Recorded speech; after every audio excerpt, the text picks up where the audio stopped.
आदरणीय सज्जादा नसीम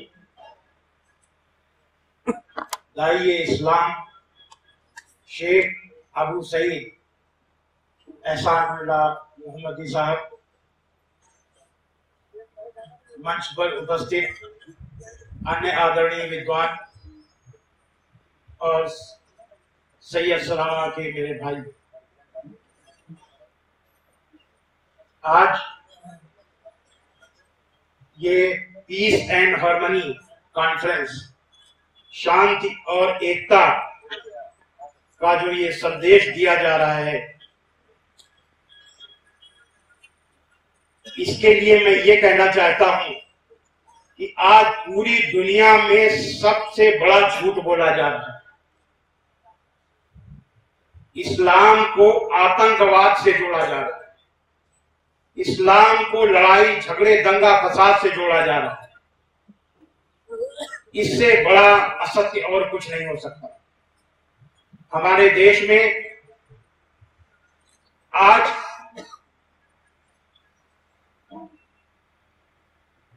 इस्लामिक आतंकवाद, saffron terrorism की बात हो रही है। कोई हरा आतंकवाद की बात करता है और कोई भगवा आतंकवाद की बात करता है। क्या धर्म में हरा आतंकवाद या भगवा आतंकवाद है? क्या टेररिज्म को इस्लामिक कहा जा सकता है? क्या सैफरान टेररिज्म नाम की कोई चीज है? उसके लिए आदरणीय सज्जादा नसीम साहब ने सबसे बड़ा अवसर हमको दिया है कि पीस एंड हार्मनी, शांति और एकता की इस कॉन्फ्रेंस में हम इस पर चर्चा करें। बात जो होनी चाहिए वो दलील के साथ होनी चाहिए। बिना दलील की बात जो होती है वो दिलों में नहीं उतरती। तो हम इस बात को सनातन वैदिक धर्म और इस्लाम से दलील देकर बताएंगे, ताकि हमारे हिंदू भाइयों और मुस्लिम भाइयों के दिल में उतरे ये शांति और एकता का संदेश। एक अच्छा इंसान बनने के लिए और शांति और एकता के लिए क्या चीजें आवश्यक है? पहली चीज अहिंसा, परम धर्म श्रुति विदित अहिंसा। गोस्वामी तुलसीदास जी ने रामायण में लिखा है, परम धर्म श्रुति विदित अहिंसा। वेदों के अनुसार सबसे बड़ा धर्म अहिंसा है। अहिंसा परमो धर्म। और यह अहिंसा कुरान मजीद में भी है, अल्लाह के आदेश के रूप में। अहिंसा होती क्या है? अहिंसा का मतलब होता है मन से, वचन से, कर्म से किसी को किसी भी तरीके की तकलीफ न पहुंचाना। मनसा वाचा कर्मणा अहिंसा। और ये मन, वचन और कर्म से अहिंसा अल्लाह के आदेश के रूप में कुरान मजीद में मौजूद है। हमारे हिंदू भाइयों को, अधिकांश हिंदू भाइयों को ये शायद गलतफहमी है कि इस्लाम में 3 तरीके की हिंसा, तो क्या हिंसा नाम का शब्द ही नहीं है। और शायद मुसलमान भाई भी नहीं जानते होंगे बहुत से। तो हम उसको बताएंगे, पहली चीज। दूसरी चीज, सत्य का पक्ष लेना चाहिए। शांति और एकता के लिए सच्चाई को साथ लेकर के चलो। सत्य को ले, सत्य एक ही होता है, झूठ कई होते हैं, लेकिन सच्चाई एक होती है। जब सच्चाई को बुनियाद बना करके चलोगे तो अपने आप एकता हो जाएगी, शांति हो जाएगी। और 5 चीजें मनुष्य के अंदर, 5 बुराइयां नहीं होनी चाहिए। काम, क्रोध, मद, लोभ, मोह। काम यानी पराई स्त्री को देख करके मन में गलत विचार लाना, ये झगड़े की जड़ है। गुस्सा झगड़े की जड़ है। मद यानी घमंड झगड़े की जड़ है। लोभ यानी लालच झगड़े की जड़ है। और मोह यानी ये मेरा भाई है, ये मेरी जात का है, ये मेरे धर्म का है, इस तरीके की चीजों से अन्याय होता है। ये 5 चीजें झगड़े की जड़, ये शांति और एकता में बाधा है। तो ये चीजें नहीं होनी चाहिए। अब हम एक एक करके देखेंगे कि इस्लाम और सनातन वैदिक धर्म में क्या ये चीजें मौजूद हैं, क्या आदेश हैं। अगर इन दोनों में एक ही चीज है तो इसका मतलब ये कि सनातन वैदिक धर्म और इस्लाम एक ही चीज है, पहली चीज। और दूसरी चीज कि दोनों शांति और एकता का संदेश देते हैं। तो अगर ये सिद्ध हो जाता है तो आप ये जान लीजिए कि जो लोग इस्लामिक टेररिज्म की बात करते हैं, हिंदू समझ लें, वो जनता को मूर्ख बनाते हैं, अपने स्वार्थ के लिए संसार का सबसे बड़ा असत्य बोलते हैं। और जो लोग सैफ्रान टेररिज्म की बात करते हैं वो लोग मुसलमानों को बेवकूफ बनाते हैं अपने स्वार्थ के लिए। यहां एक चीज आप सब भाई, मेरे भाई जितने हैं, चाहे हिंदू हो चाहे मुसलमान हो, खासतौर से मुसलमान भाइयों कह रहा हूं कि आपके बगल में हिंदू हैं, सब लोग जानते होंगे रावण और कंस का नाम। रावण और कंस सनातन धर्म में पैदा हुए थे। रावण ऋषि का पुत्र था, ऋषि मुनि ऋषि पुत्र था, वेद और वेदांत का ज्ञाता था, लेकिन उसका आचरण राक्षस का था। लेकिन चूंकि वो वैदिक धर्म में था, इसलिए वैदिक धर्म को आतंकवाद या राक्षसी धर्म नहीं कहेंगे, वो राक्षस था, न कि वैदिक धर्म। वैसे ही अगर किसी भी धर्म में, किसी भी मजहब में, किसी भी जाति में, किसी भी समाज में अगर कोई भी शैतानी प्रवृत्ति का व्यक्ति है, शैतान प्रवृत्ति का व्यक्ति है, तो उसका मतलब उस मजहब से, उस समुदाय से, उस जाति से नहीं है, उसका मतलब केवल उससे। तो अब हम एक एक चीज को लेंगे। पहले हम अहिंसा को लेंगे। क्या जिस अहिंसा की बात तुलसीदास जी ने कही है, परम धर्म श्रुति विदित अहिंसा, वो अहिंसा इस्लाम में कुरान मजीद में कहा है, मनसा वाचा कर्मणा अहिंसा। पहले कुरान मजीद की सूरा 28 आयत नंबर 83 में है, अल्लाह वादा कर रहा है कि हम परलोक का घर यानी जन्नत का घर उन लोगों के लिए खास कर देंगे, खास तौर से देंगे जो धरती में जुल्म और फसाद करने का इरादा नहीं रखते, यानी जुल्म और फसाद करने के लिए अपने मन में सोचते भी नहीं। अल्लाह उनके लिए वादा कर रहा है कि उनको हम जन्नत का घर खास तौर से देंगे। ये मन से अहिंसा करने के लिए अल्लाह हुक्म दे रहा है मुसलमानों को कि मन से हिंसक हो, किसी को किसी भी तरीके की तकलीफ पहुंचाने के लिए, धरती में जुल्म और फसाद करने के लिए मन में इरादा भी न करो। मन से हिंसा। अब वचन से हिंसा कुरान मजीद के सूरा नंबर 41 आयत नंबर 34 में है, भलाई और बुराई बराबर नहीं हो सकती, तो लोगों की सख्त बातों का ऐसे तरीके से जवाब दो जो बहुत अच्छा हो। ऐसा करने से तुम देखोगे कि जिसमें और तुम में पहले जिसमें और तुम में पहले दुश्मनी थी, अब वो तुम्हारा गहरा दोस्त है। कितनी अच्छी बात है, कितना अच्छा संदेश है मानवता के लिए, शांति और एकता के लिए, कि अल्लाह का हुक्म है कि अगर कोई भी व्यक्ति, वो सारी दुनिया के लिए संदेश दिया है कि कोई व्यक्ति अगर किसी से कोई भी कड़ाई की बात करे, गाली दे, किसी भी बदतमीजी से बात करे, तो उसका बदला वो कड़ाई से, बदतमीजी से, गाली से न दे, इतने अच्छे तरीके से उसका जवाब दे कि वो दोस्त बन जाए, उसकी गाली, उसकी बदतमीजी छूट जाए। ये दूसरा आदेश है, यानी वचन से, अपने मुंह से किसी को किसी भी तरीके की तकलीफ न पहुंचाओ, इतना अच्छा बोलो कि लोगों का दिल जीत लो। इसीलिए हम कहते हैं कि इस्लाम दिल जीतने का मजहब है, इस्लाम लड़ाई का मजहब नहीं है, इस्लाम जंग का मजहब नहीं है, इस्लाम तलवार का मजहब नहीं है, इस्लाम दिल जीतने का मजहब है। इस्लाम दुनिया में आप जो भी, आपके समय में जो भी मुसलमान बने, वो सब इसलिए बने कि आपके अनुयायियों ने उन लोगों ka दिल जीत लिया था। वो खुद आते थे और कहते थे हमको इस्लाम सिखाइए। तो मन से हिंसा, वचन से हिंसा।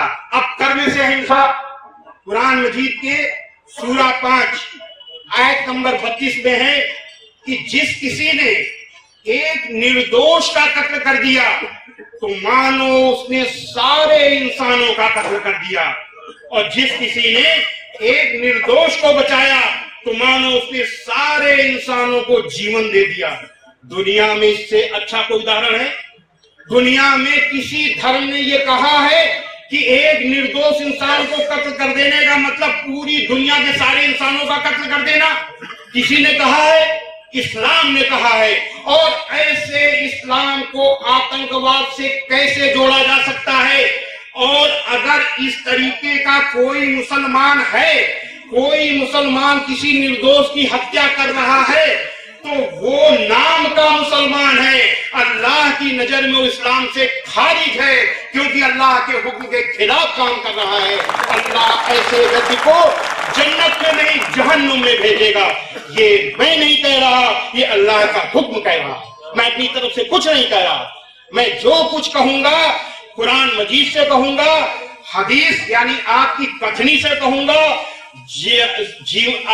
और सीरत यानी आपकी करनी से कहूंगा। इसके अलावा मैं अपनी तरफ से कुछ नहीं कहूंगा। तो पहला हमने ये अहिंसा का बताया। अहिंसा का जितना बढ़िया, जितना सरल पाठ इस्लाम ने पढ़ाया है, किसी ने पढ़ाया ही नहीं। लेकिन असली बात यह है कि वो पाठ हम लोगों के बीच दिखाई नहीं दे रहा, और उसी पाठ को पढ़ाने के लिए हमारे हजरत बैठे हुए हैं जो उस पाठ को पढ़ाते हैं। अब दूसरी बात आई सत्य की। मैंने बताया सत्य एक होता है, झूठ तमाम होते हैं। अगर आप झूठ बोल दीजिए आज, 15 दिन बाद वही चीज पूछी जाएगी, आप दूसरा बताओगे, फिर दूसरा बताओगे। तो जो सच्चा होगा वो कितनी भी बार पूछो, कितने भी समय बाद पूछो, वही बताएगा। तो दुनिया का सबसे बड़ा सत्य है क्या? दुनिया का सबसे बड़ा सत्य, संसार का सबसे पुराना ईश्वरीय ग्रंथ ऋग्वेद। ऋग्वेद के मंडल 1 सूक्त 7 का 10वां मंत्र है, इंद्रम वो विश्व तस्परि हवामहे जनेभ्यः अस्माकं अस्तु केवलः। ऐ मनुष्यों, तुमको अत्यंत उचित है कि पूजा करने योग्य मुझ परमेश्वर को छोड़कर किसी दूसरे देव को मत मानो, क्योंकि पूजा करने योग्य मुझ परमेश्वर को छोड़कर दूसरा कोई ईश्वर नहीं है। इसको संक्षेप इसका करिए तो इसका संक्षेप है, परमेश्वर के सिवा कोई पूज नहीं है। और इसका अरबी ट्रांसलेशन है ला इलाहा इल्लल्लाह। कुरान मजीद की ये आयत वेद के अंदर मौजूद है। इसीलिए हम कहते नहीं बल्कि ये सत्य है कि इस्लाम कोई नया धर्म नहीं है, ये सनातन धर्म है। ये सदैव से चला आ रहा है, और जो चीज सदैव से सत्य चली आ रही, क्यों? ये सत्य वेद में मौजूद है, यही सत्य कुरान में मौजूद है। चूंकि दोनों सत्य है इसलिए एक हो रहे, सच्चाई एक होती ना, इसीलिए मिल रहे हैं। तो अब इस सत्य को अगर देख, संसार का सबसे बड़ा सत्य मैंने बताया, ईश्वर वही महान है, वही पूजा के योग्य है। कुरान मजीद के सूरा 22 आयत नंबर 62 में है कि अल्लाह ही सर्वोच्च है, अल्लाह ही महान है, अल्लाह ही सत्य है, और उसको छोड़कर जिसे वे पुकारते हैं, यानी दूसरे लोग उसे छोड़कर अगर किसी की पूजा करते हैं, किसी को पुकारते हैं, किसी की प्रार्थना करते हैं, किसी की वंदना करते हैं, तो वो सब असत्य है। ये सीधा सीधा कुरान में ये दिया हुआ है, और ये कि अल्लाह ही सर्वोच्च महान है।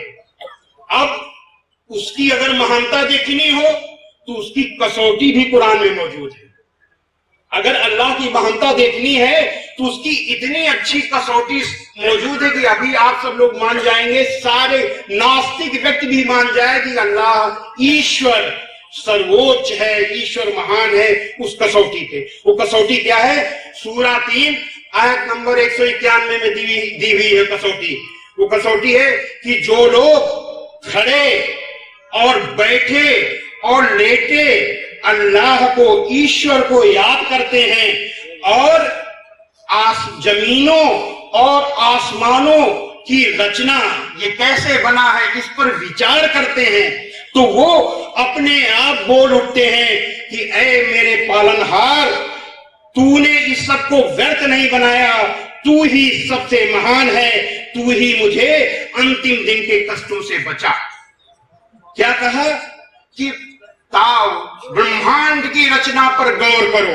अब गौर करो, ये जो आप देखिए रात में ये टिमटिमाते हुए तारे हैं, जितने टिमटिमाते हुए तारे हैं वो सारे के सारे सूरज, और जो टिमटिमाते नहीं है वो ग्रह हैं। और ये सूरज हैं कितने? ये सूरज इतने हैं, आप इसे हमारा जो ये सूरज जो चमक रहा है ये हमारी आकाश गंगा में है, और ये इस आकाश गंगा में 200 अरब सूरज हैं हमारी आकाश गंगा में। ये जो हमारा सूरज चमक रहा है ऐसे 200 अरब सूरज है हमारी आकाश गंगा में, और ये सूरज इस सूरज से भी हजारों गुना बड़े सूरज भी मौजूद हैं, लेकिन इतनी दूर है कि टिमटिमाते हैं। और ऐसी आकाश गंगाएं अभी तक लगभग 200 अरब आकाश गंगाएं ही देखी जा चुकी हैं। एक आकाश गंगा में 200 अरब सूरज, और ऐसी आकाश गंगाएं 200 अरब तक देखी जा चुकी हैं। और ये कहा जाता है, वैज्ञानिक लोग कहते हैं कि अगर इस धरती के में जितने कण हैं, कण समझ रहे हैं ना, धूल के कण, इस पूरी धरती में जितने धूल के कण हैं इससे भी अरबों गुना ज्यादा तारे मौजूद हैं। अब आप समझिए कितना बड़ा ब्रह्मांड है। और दूरी अभी तक जो सबसे दूर आकाश गंगा देखी गई है, ये अल्लाह की महानता की कसौटी है। बहुत ध्यान से सुनिए, ये वैसे ही नहीं अपनी विद्वता नहीं बता रहे, ये कुरान में ईश्वर की हिकमत बता रहे हैं, अल्लाह यानी ईश्वर की महानता को समझने की। तो जो ये दूरी है, दूरी कितनी है? जो सबसे दूर आकाश गंगा देखी गई है वो 13 अरब 60 करोड़ प्रकाश वर्ष दूर है। 13 अरब 60 करोड़ प्रकाश वर्ष दूर अब तक सबसे दूर आकाश गंगा देखी गई। इससे भी बहुत दूर है, लेकिन इतना हम देख पाए हैं। तो 13 अरब 60 करोड़ प्रकाश वर्ष है क्या? पहले समझे प्रकाश वर्ष क्या है। जो ये प्रकाश, जो ये उजाला आता है, इसकी चाल होती है 1 सेकंड में 3 लाख किलोमीटर। 1 सेकंड में 3 लाख किलोमीटर जाता है। 1 घंटे में जाता है 1 अरब 8 करोड़ किलोमीटर। 1 घंटे में इसकी चाल है 1 अरब 8 करोड़ किलोमीटर, 1 घंटा चाल। 1 दिन में जाता है 25 अरब 92 करोड़ किलोमीटर। और 1 साल में जाता है, ये 1 साल में दूरी तय करता है प्रकाश 9460 अरब 80 करोड़ किलोमीटर। तो 1 अरब 1 साल में जितनी दूरी तय करता है उसको 1 प्रकाश वर्ष कहते हैं। यानी 1 प्रकाश वर्ष दूरी कह दिया जाए कि ये तारा 1 प्रकाश वर्ष दूर है, इसका मतलब है कि 9460 अरब 80 करोड़ किलोमीटर दूर है यहां से। अब जरा समझिए दूरी है कितनी। अबे सुनने में आपने सुन लिया होगा, सोचे हाँ ठीक ऐसे है कितना। अभी तक जो सबसे तेज चाल चलने वाला जहाज है फिलहाल वो 800 या अधिकतम 850 किलोमीटर की रफ्तार से चलता है। आप लोगों में से बहुत से लोग जहाज में बैठे हुए हैं। यहां से दुनिया के किसी कोने में जाइए, ज्यादा अगर बिना रुके अगर जाए, उसको कहीं रुके ना, तो कुछ घंटों में पहुंच जाएगा, दुनिया के किसी भी मुल्क में पहुंच जाएगा, पूरी दुनिया में कहीं भी चला जाएगा कुछ घंटों में। लेकिन अगर हम ऐसे जहाज में बैठ जाएं और 1 अरब प्रकाश वर्ष दूर, हमको एक प्रकाश वर्ष दूर जाना हो, कोई ऐसी जगह जाना हो जो 1 प्रकाश वर्ष दूर हो, केवल एक प्रकाश वर्ष दूर हो, वहां हमको जाना हो, तो हम गणना के लिए, आसानी के लिए हम बना लेते हैं कि उस जहाज की चाल 1000 किलोमीटर है। 800 850 नहीं, 1000 किलोमीटर।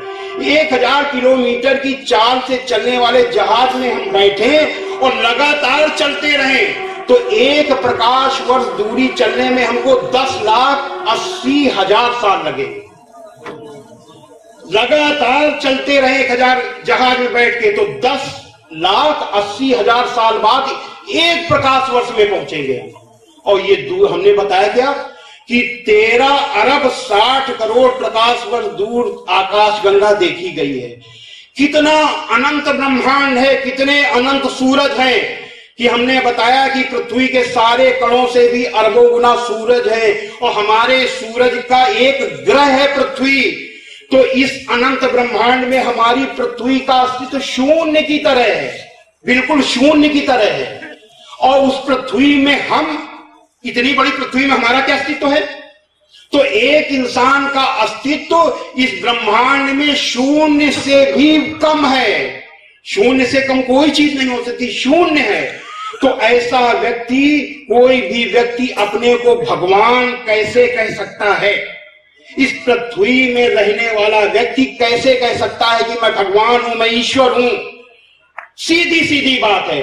और इतने अनंत ब्रह्मांड की रचना करने वाला जो है वो कितना महान है, वो वही सबसे अपने आप जब ये सोचेंगे तो अपने आप भी कह देंगे, जो कुरान मजीद में कहा गया है कि अपने आप पुकार पढ़ते हैं जब इस सब पर विचार करते हैं कि ऐ मेरे परवरदिगार, तूने ये व्यर्थ नहीं बनाया, महान है तू ही मुझे अंतिम दिन के कष्टों से बचा। ये है संसार का सबसे बड़ा सत्य। अब आई ये दो सिद्धांत को लेकर जो लोग चलेंगे, अब ये ऐसे सिद्धांत हैं जिनको लेकर जो ईश्वर से डरेगा वो बुराई से भागेगा, बुराई से दूर रहेगा। कोई भी ईश्वर से डरने वाला व्यक्ति बुराई में नहीं जाता। आखिर क्या आवश्यकता है कि इस मदरसे पे पीस एंड हार्मनी पर कॉन्फ्रेंस हो रही है? क्योंकि ये धार्मिक व्यक्ति हैं हजरत, ये चाहते हैं कि समाज में, देश में, मुल्क में शांति और एकता स्थापित हो, क्योंकि ये धर्म को मानते हैं। धर्म की परिभाषा है जो धारण करने योग्य वो हो वह धर्म है। ये धारण करने योग्य, अमल में लाने योग्य ऐसे अच्छाइयों को बता रहे हैं, उसी की पैरवी कर रहे हैं जिसकी पैरवी हजरत मोहम्मद सल्लल्लाहु अलैहि वसल्लम ने की। वो कैसी पैरवी थी कि काम, मैंने बताया कि 5 बुराइयां दूर रहनी चाहिए, काम, क्रोध, मद, लोभ, मोह। अब हम ये एक एक करके लेंगे कि इसमें इस्लाम का क्या आदेश है। काम यानी किसी भी पराई स्त्री को न देखना, न उसको बुरी नजर से न देखना, यानी ब्रह्मचर्य का पालन करना। बहुत हमारे हिंदू भाई शायद सोचते होंगे ब्रह्मचर्य का मतलब होता है कि शादी न करो। ब्रह्मचर्य का मतलब ये नहीं होता कि शादी न करिए।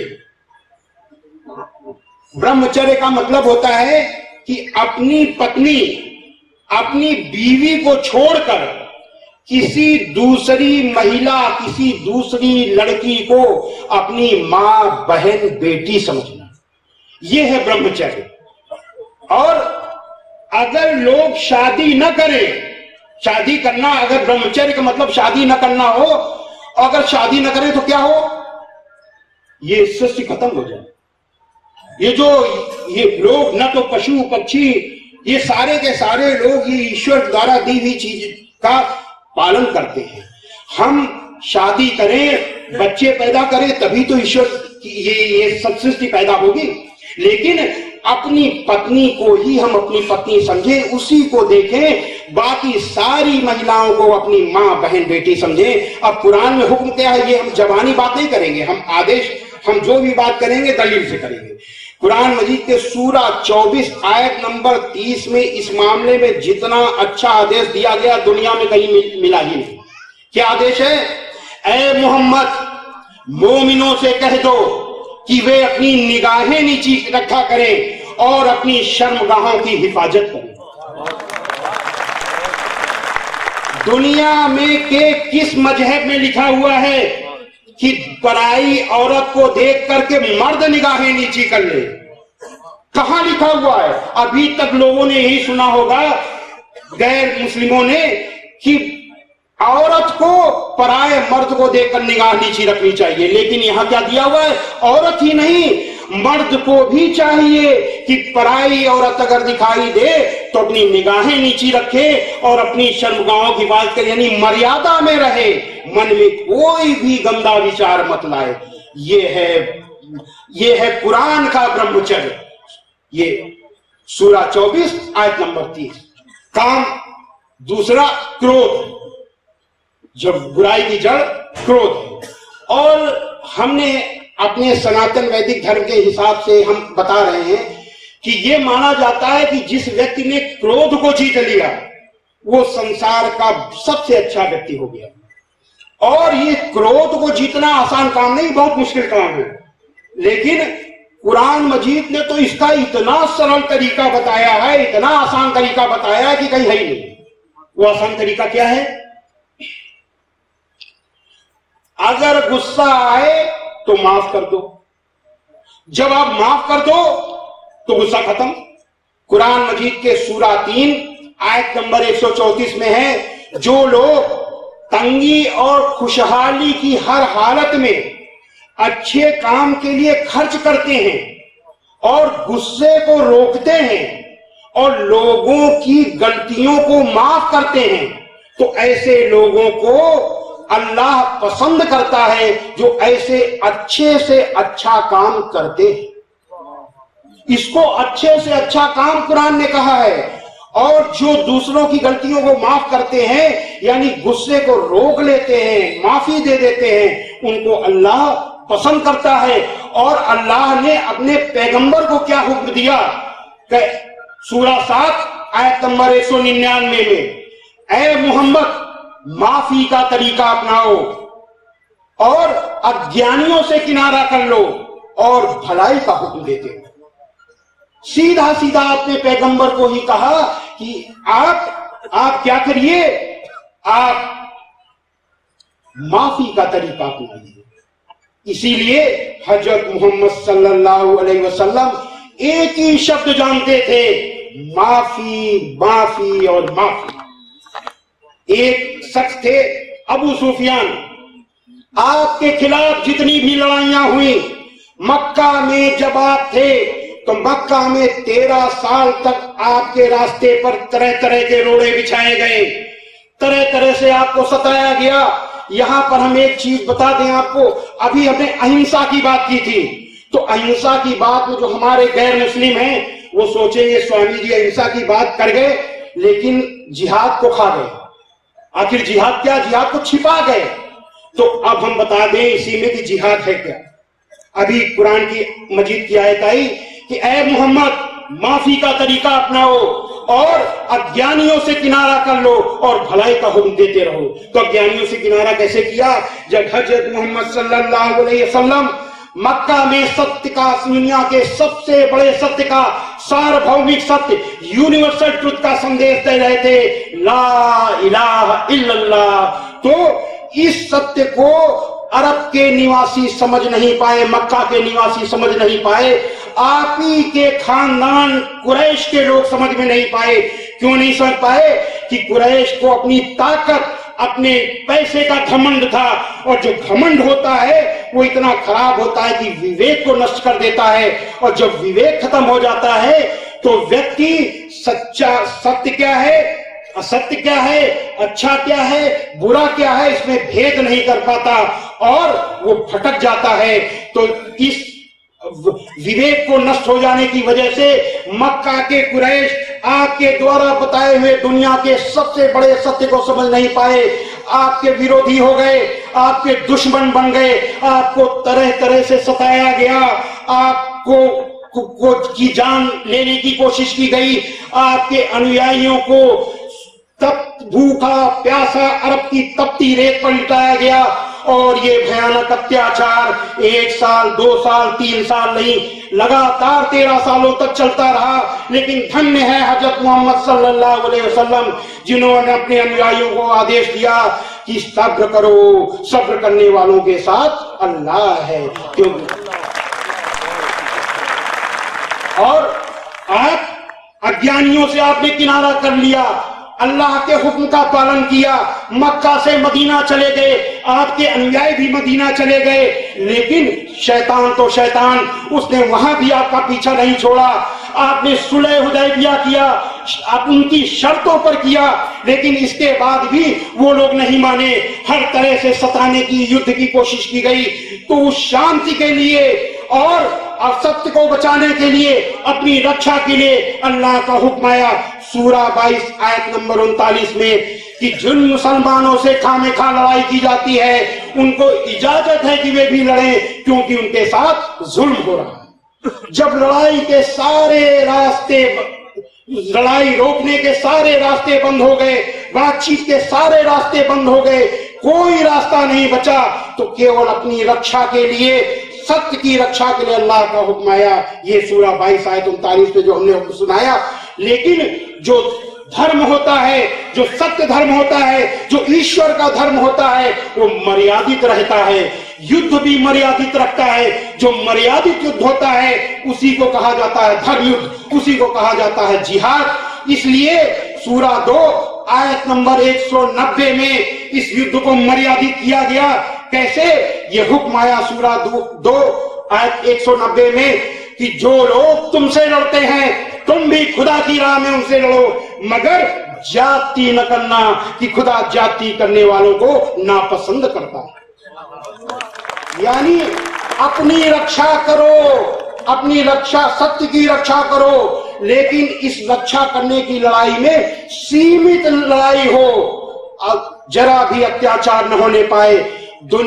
पहला विश्व युद्ध हुआ, दूसरा विश्व युद्ध हुआ, लाखों लोग मारे गए दोनों में। कितने साल चला? पहला विश्व युद्ध 5 साल चला, दूसरा विश्व युद्ध भी 5 साल चला, लेकिन सन 1900 से 45 6 साल चला। लेकिन जो आपका युद्ध कितने साल चला? और इन सारे युद्धों में इससे ज्यादा चला, रह रह करके चलता रहा, तमाम बार युद्ध हुए।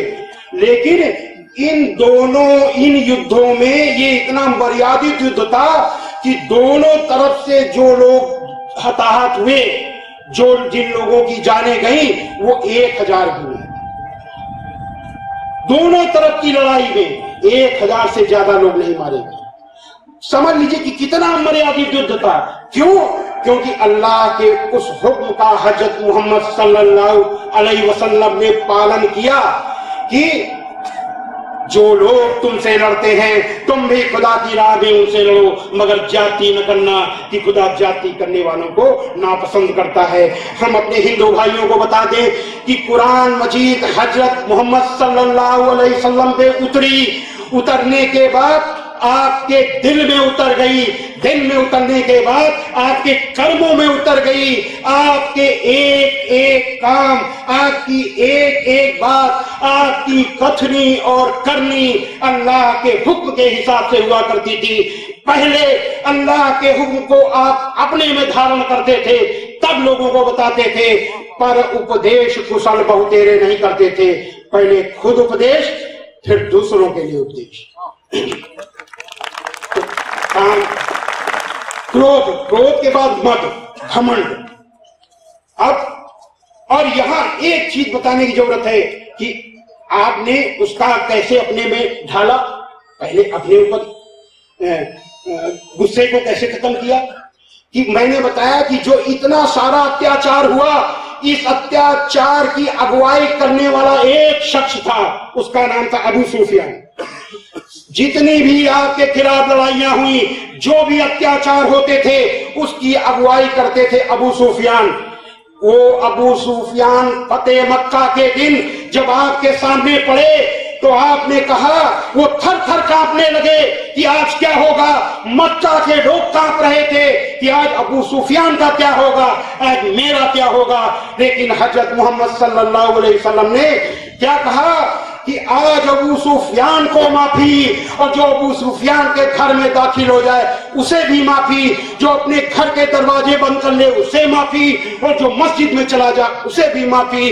यानी क्या है, जब 10,000 का मजमा, जब 10,000 अनुयायी साथ आएंगे तो कोई सड़क पे दिखाई देगा क्या? सब लोग छिप गए और हजरत मोहम्मद सल्लल्लाहु अलैहि वसल्लम ने केवल माफी देने का बहाना बनाया कि जो अपने घर में चला जाए, जो अबू सुफियान के घर में चला जाए, जो दरवाजे बंद कर ले, जो मस्जिद में चला जाए, जो छुप जाए, जो वो सबको माफी। और जो सामने पड़ा उससे भी माफी। सामने तो अबू सुफियान पड़े थे, कहा अबू सुफियान को माफी, यानी माफी माफी और माफी।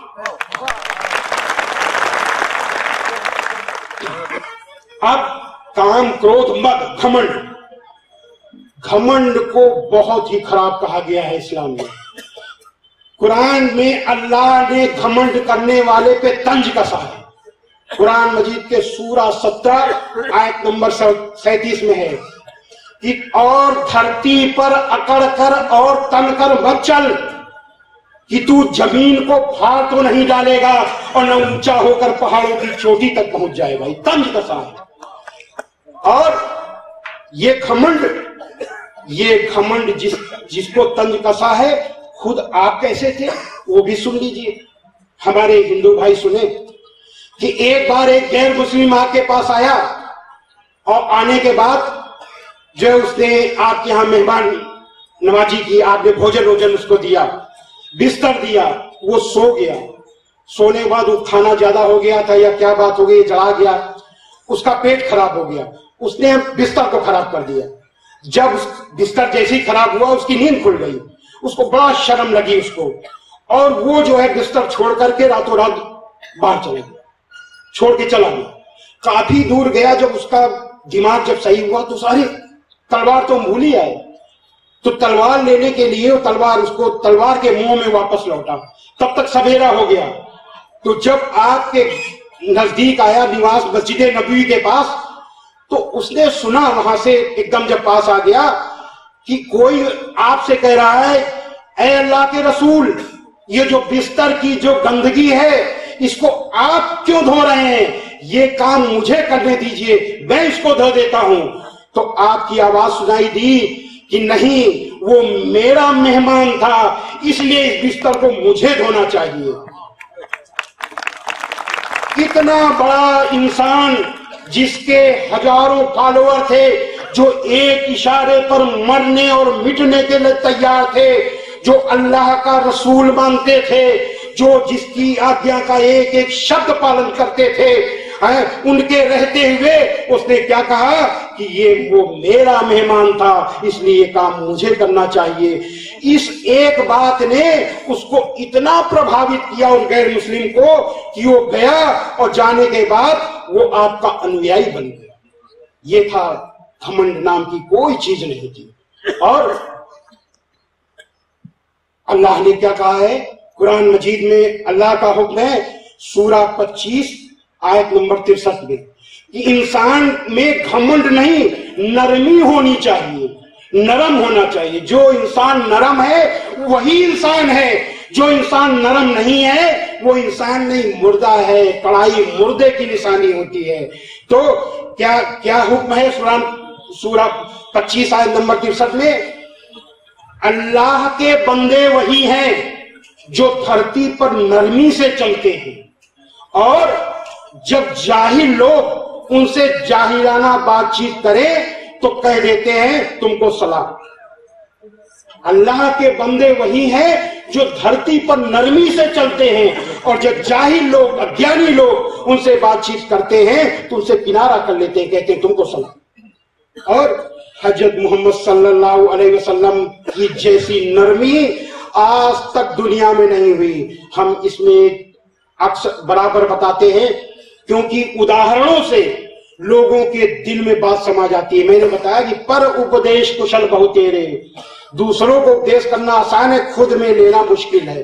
तो हजरत मोहम्मद सल्लल्लाहु अलैहि वसल्लम, मैंने बताया, सबसे पहले अल्लाह के हुक्म को खुद लेते थे, उसके बाद बताते थे। आप एक रास्ते से जाते थे, उस रास्ते में एक गैर मुस्लिम बुढ़िया माई रहती थी, बहुत चिढ़ती थी। तो बुढ़िया वैसे भी गुस्सा है, और दूसरी चीज गैर मुस्लिम कहती थी ये जो है हमारे धर्म के खिलाफ बोलते हैं, वो बहुत नाराज रहती थी। ये वो जब उनको देखे, आपको देखे तो कूड़ा फेंक दे, गुस्से में रोज कूड़ा फेंकती, तो वो अपना ऐसे झाड़ के ऐसे चले जाते थे। हजरत मोहम्मद सल्लल्लाहु अलैहि वसल्लम एक दिन कूड़ा नहीं फेंका, सोचा नहीं फेंका होगा, दूसरे दिन नहीं फेंका थी, 3-4 दिन जब कूड़ा नहीं फेंका तो आपने सोचा बुढ़िया माई कहीं बीमार तो नहीं हो गई, तो आपने सोचा पता करें। आप ऊपर गए, आवाज दी, माई माई। बुढ़िया माई ने पूछा कौन? आपने कहा मैं मोहम्मद। इतना सुनना था कि बुढ़िया माई बहुत जोर से नाराज हुई, अरे मोहम्मद यहां कैसे आए? आपने कहा माई, बहुत नम्रता से कहा, माई आपने 3 दिन से मेरे ऊपर कूड़ा नहीं फेंका, मैंने सोचा कहीं आप बीमार तो नहीं हो गई, मैं आपको देखने चला आया। इतना सुनना था कि बुढ़िया माई फूट फूट कर रोने लगी, बोली ए मोहम्मद आप कितने अच्छे हो, मैं कितनी बुरी हूं, मैं आपके ऊपर रोज कूड़ा फेंकती थी और आप मेरा हाल लेने आए हो, और अंतिम समय बुढ़िया माई आपकी अनुयायी हो गई। भलाई और बुराई बराबर नहीं हो सकती, तो लोगों की सब बातों का ऐसे तरीके से जवाब दो जो बहुत अच्छा हो। ऐसा करने से तुम देखोगे कि जिसमें और तुम में दुश्मनी थी अब वो तुम्हारा गहरा दोस्त है। हजरत मोहम्मद सल्लल्लाहु अलैहि वसल्लम ने अपने नरम आचरण से उन बुढ़िया माई को जो रोज कूड़ा फेंकती थी अपना अनुयायी बना लिया, दिल जीत लिया। इस्लाम लड़ाई का मजहब नहीं है, इस्लाम बदला लेने का मजहब नहीं है। हजरत मोहम्मद सल्लल्लाहु अलैहि वसल्लम ने बुढ़िया माई से बदला नहीं लिया, हजरत मोहम्मद सल्लल्लाहु अलैहि वसल्लम ने अबू सुफियान से बदला नहीं लिया, हजरत मोहम्मद सल्लल्लाहु अलैहि वसल्लम ने उस शख्स से बदला नहीं लिया जिसने आपकी प्यारी बेटी को ऊंट से गिराकर मारने की कोशिश की। हजरत मोहम्मद सल्लल्लाहु अलैहि वसल्लम ने मक्का के उन कुरैश से बदला नहीं लिया जो आपके रास्ते पर तरह तरह के रोड़े बिछाते थे। हजरत मोहम्मद सल्लल्लाहु अलैहि वसल्लम ने माफ किया, दिल को जीता आचरण से, अपने अखलाक से। लेकिन अफसोस है कि दुनिया के मुसलमान, हजारों करोड़ों मुसलमान हजरत मोहम्मद सल्लल्लाहु अलैहि वसल्लम की शान के खिलाफ अगर कोई बातचीत हो जाए तो अपनी गर्दन कटाने के लिए तैयार रहते हैं, लेकिन वही मुसलमान हजरत मोहम्मद सल्लल्लाहु अलैहि वसल्लम के इस अच्छे आचरण को मानने के लिए तैयार नहीं है। इससे बड़ा दुनिया का आश्चर्य कोई नहीं हो सकता। कि मैं हैरान हूं कि जो जान देने के लिए तैयार हैं, गर्दन कटाने के लिए तैयार हैं, लेकिन उस आचरण को लाने के लिए तैयार नहीं है। जिस दिन दुनिया का मुसलमान हजरत मोहम्मद सल्लल्लाहु अलैहि वसल्लम के आचरण को अपना लेगा जैसे हजरत ने अपनाया है, उस दिन ये दुनिया चमन हो जाएगी। उस दिन कुछ बाकी नहीं रह जाएगा करने के लिए, सब कुछ अपने आप हो जाएगा। अल्लाह उस कौम की हालत नहीं बदलता जो कौम खुद अपनी हालत को न बदल दे। इसलिए मैं बराबर कहता हूं कि दुनिया में परिवर्तन लाने की ताकत केवल मुसलमानों में है। फिर से सुन लीजिए, दुनिया में परिवर्तन लाने की ताकत केवल मुसलमानों में है, लेकिन मुसलमान भटका हुआ है। किससे भटका हुआ है? अल्लाह के हुक्म से दूर हो गया है, आपकी कथनी और करनी से दूर हो गया है।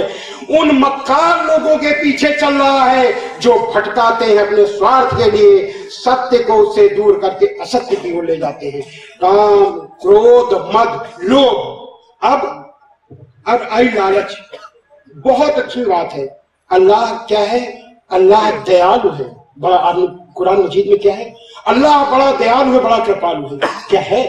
बहुत ही दयालु है, बहुत ही कृपालु है। आपको रोज खतरे से, आपको रोज बुराइयों से दूर करने के लिए झंझोड़ता है। कैसे झंझोड़ता है? आप सब लोगों ने सपना देखा होगा। सपने में क्या देखा? अच्छा सपना देखा, बुरा सपना देखा। अच्छा सपना देखा, जब नींद खुली आपने कहा अरे ये तो सपना था, बहुत दुखी हो गए, बहुत अच्छी चीज देख रहे थे। बुरा देखा, शेर दौड़ा रहा है, कोई चाकू लेके दौड़ा रहा है, कुछ आपकी नींद खुली, अरे सपना था, बच गए हैं। लेकिन वो सपना कितनी देर का? 3 घंटे का, 4 घंटे का। और जब आपकी नींद खुलती है तो लगता है ये तो सपना था। यानी सारी चीज जो, अच्छा एक बात बताइए, इतने लोग हैं, जब सपना कोई देखता है तो क्या उसको उस समय सपने में लगता है कि हम सपना देख रहे हैं? किसी को नहीं लगता। सच्चाई लगती है कि सत्य है, यही सत्य है। उस समय लगता है यही सत्य है, ये सपना नहीं है। उस तब पता चलता है जब नींद खुलती, तब लगता है सपना है। मेरे भाई वो 4-5 घंटे का सपना ईश्वर आपको झंझोड़ने के लिए दिखाता है कि जग जाओ। ये 80-90-100 साल का सपना है। अभी तुमको दिखाई दे रहा है कि यही सब कुछ है, लेकिन ये सपना है। अंतिम दिन पता चलेगा, तब आप कहोगे कितनी बड़ी गलती की थी हमने, हम समझ नहीं पाए। कोई टाइम नहीं मिलेगा, कोई भी गलती सुधारने का समय नहीं मिलेगा। अंतिम दिन आपको लगेगा अरे जिसको सत्य समझे बैठे थे वो गलत है। क्यों? ये भाई, ये आपका माल, ये आपके घर, ये आपके मकान कोई लेकर के नहीं गया, गाड़ियां कोई लेकर नहीं गया, सब ऐसे ही गए। आप अपने कर्म लेकर के जाओगे, अल्लाह का सत्य लेकर के जाओगे, उसको याद करो। अल्लाह ये चीजें झंझोड़ता है। तो और कुरान मजीद में इसके लिए साफ कहा गया है, सूरा 3 आयत नंबर 14 में कि लोगों को मनपसंद चीजें, औरतें, औलाद, सोने चांदी के ढेर, चुने हुए घोड़े, मवेशी और खेती की जमीनें बड़ी सुहावनी, बड़ी आकर्षक मालूम होती है, यानी सोचता यही सब कुछ है। मगर ये सब थोड़े दिनों की दुनियावी जिंदगी के सामान है। सच तो ये है कि जो सबसे अच्छा ठिकाना है वो तो अल्लाह के पास है। अल्लाह ने बता दिया। अब आप मानिए न मानिए, आप जानिए। अब काम, क्रोध, मद, लोभ, लोभ से दूर करने के लिए कह दिया। अब आई मोह की बात। मोह में जब होता क्या है कि अगर अभी किसी से झगड़ा हो जाए, आपको किसी को पता चला अरे वो किसी जात का है, हमारे ब्राह्मण है, झगड़ा हुआ, अरे वो गजेंद्र से तिवारी से झगड़ा हो गया, दौड़े चले जाएंगे भैया अपने पंडित बिरादरी से झगड़ा हो गया, दौड़े। अब क्यों, क्या देख रहे? दोष नहीं देख रहे, देख रहे हैं कि हम पंडित हैं, ये पंडित है, इनसे झगड़ा हो गया, दौड़े चले जाए। कोई मुसलमान भाई से झगड़ा हो गया, वो अहमद से झगड़ा हो गया, बिना सोचे समझे तहमत बांधा, दौड़ भागे, अरे मैं अहमद से झगड़ा हो गया। पता नहीं कर रहे कि न्याय पर कौन है, अन्याय पर कौन है। हजरत मोहम्मद सल्लल्लाहु अलैहि वसल्लम के पास जब एक यहूदी जाता था और एक मुसलमान जाता था, अगर यहूदी सत्य पर होता था तो हजरत मोहम्मद सल्लल्लाहु अलैहि वसल्लम हरदम यहूदी के पक्ष में फैसला देते थे। हजरत बताते रहते हैं, बराबर बताते रहते हैं, बस अमल में लाने की जरूरत है।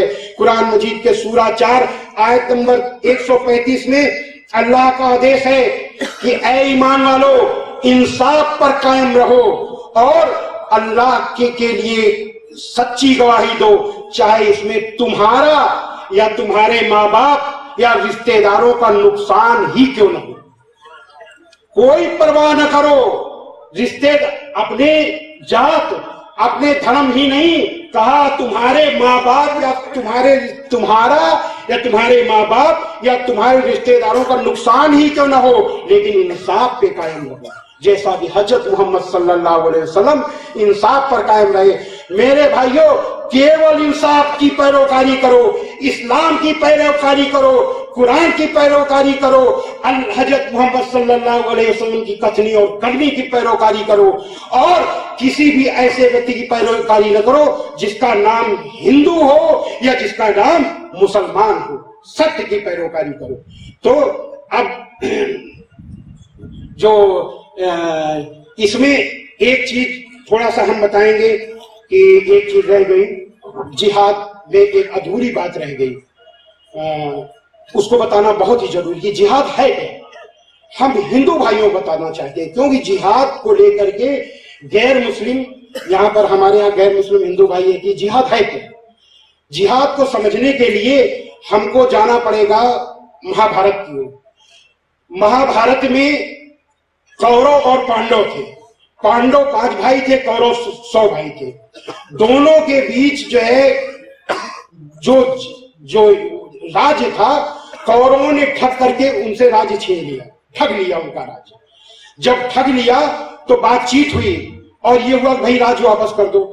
नहीं, उन्होंने कहा नहीं वापस करेंगे। वो लोग उनके पिता के पास गए, कौरवों के पिता के पास, वही धृतराष्ट्र, वही राजा थे। तो उनको वही मोह था, पुत्र का मोह, कि मेरे बेटे की बात है, मैं अपने बेटे का पक्ष लूंगा। नहीं नहीं नहीं, जो दुर्योधन ने किया है कौरवों का सबसे बड़ा भाई, तो ठीक है, नहीं माने। जब नहीं माने, किसी तरीके से बात नहीं बनी, दुर्योधन से फिर कहा गया, नहीं माना, तब श्री कृष्ण जी कौरवों पांडवों को लेकर दुर्योधन के पास गए, जो कौरवों के सबसे बड़े भाई थे। कहा भाई ऐसा है कि लड़ाई हम नहीं, ये लोग नहीं चाहते, ये 5 पांडव हैं, इनको दाल रोटी के लिए 5 गांव दे दो और तुम सब ले जाओ। तो दुर्योधन ने कहा कि 5 गांव तो दूर श्री कृष्ण जी, सुई की नोक के बराबर भी अगर जमीन लेनी है तो युद्ध करना पड़ेगा, जंग करनी पड़ेगी। तो जब बातचीत के सारे रास्ते बंद हो गए, कोई रास्ता नहीं बचा, एक ही रास्ता बचा, जंग। तो इस तरीके की जंग को धर्मयुद्ध कहते हैं। वो धर्मयुद्ध की जब स्थिति आ गई, कौरव पांडव की दोनों की सेनाएं खड़े हो गई। कौरवों के जो सबसे बड़े तीरंदाज थे उनका नाम था अर्जुन। जब देखा कि हमारे सामने कौरव हमारे चचेरे भाई खड़े हैं, उन्हीं के साथ हमारे गुरु खड़े हैं, हमारे चाचे ताए दादे सब खड़े हुए हैं, तो उसको लगा कि एक राज्य के लिए हम इतने भाइयों को, गुरुओं को, चाचे दादे, इन सबको हम मारे नहीं, हम जंग नहीं करेंगे। उसने धनुष रख दिया। जब उसने रख दिया तो श्री कृष्ण जी ने कहा कि अर्जुन, इस समय ये लड़ाई तेरे और कौरवों के बीच नहीं है, ये लड़ाई न्याय और अन्याय के बीच है। ये जो सामने खड़े हुए हैं, न ये तेरे भाई हैं, न ताए हैं, न चाचे हैं, न दादे हैं, न गुरु हैं, ये सब या तो अन्यायी हैं अथवा अन्यायियों का साथ देने वाले हैं। अगर तू इनके विरुद्ध युद्ध नहीं करेगा तो ईश्वर ने जो तुझे तीरंदाज बनाया है, जो तुझे ताकत दी है, वो उस ताकत का तू दुरुपयोग करेगा। और ईश्वर का आदेश आया कि यत्रिच्छया चोपमन्नम स्वर्ग द्वारम पावृतम सुखना क्षत्रिया पाप दभंते युद्ध मीदृशम। अर्जुन, युद्ध स्वर्ग के खुले हुए दरवाजे के समान अन्याय के विरुद्ध इस तरीके की जंग को किस्मत वाले लड़ाके ही पाते हैं। तो हतो वा प्राप्य स्वर्गम जित्वा वा भोक्ष्यसे महीम तस्मात् उत्तिष्ठ कौन्तेय युद्धाय कृतनिश्चया। अर्जुन, अगर इस युद्ध में अन्याय के विरुद्ध, अधर्म के विरुद्ध, इस युद्ध में अगर तू मारा जाएगा तो तू स्वर्ग हो जाएगा, अगर जीतेगा तो इस पृथ्वी का भोग करेगा। इसलिए युद्ध के लिए, जंग के लिए दृढ़ निश्चय करके खड़ा हो जा। अथ चेत् त्वमिमं धर्म्यं संग्रामं न करिष्यसि ततः स्वधर्मं कीर्तिं च हित्वा पापम अवाप्स्यसि। किंतु यदि तू इस अधर्म और अन्याय के विरुद्ध इस युद्ध को नहीं करेगा तो तू, जो तेरा ये है कीर्त यश है कि तू बड़ा तीरंदाज है, तू बड़ा बहादुर है, ये तेरा नाम खराब होगा और तू पाप को प्राप्त होगा। इसी तरीके से ऐसे ही जो है आया था आदेश, मैंने आपको बताया ठीक इसी तरीके से आदेश आया था कि जब सारे बातचीत के रास्ते बंद हो गए थे, अभी हम सुना चुके, तो सूरा 22 आयत 39 में आदेश आया था कि जिन मुसलमानों से खामखा लड़ाई की जाती है उनको इजाजत है कि वे भी लड़े, क्योंकि उनके साथ जुल्म हो रहा है। तो ये जो अन्याय, जिस तरीके से श्रीमद् भगवत गीता में धर्म युद्ध का आदेश आया अन्याय और अत्याचार के विरुद्ध, उसी तरीके से कुरान में भी युद्ध का आदेश आया था अन्याय अत्याचार के विरुद्ध, सत्य को बचाने के लिए, असत्य को मिटाने के लिए, अन्यायियों को समाप्त करने के लिए। ठीक वैसा ही आदेश था।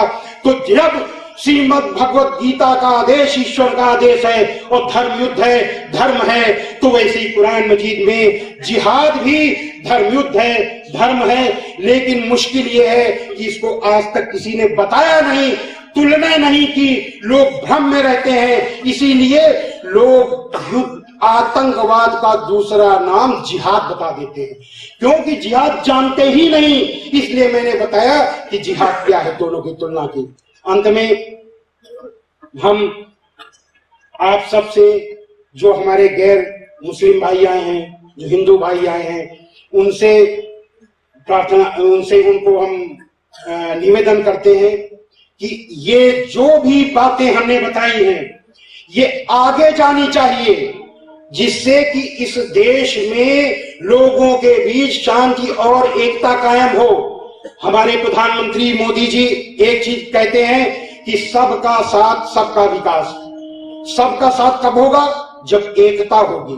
बिना एकता के सबका साथ नहीं होगा, और सबका साथ नहीं होगा तो सबका विकास नहीं होगा। आप समझ लीजिए, दुनिया इस देश के सबसे बड़े सत्य को, जो लोग गलतफहमी में हो वो समझ लें कि 25 करोड़ मुसलमान हैं।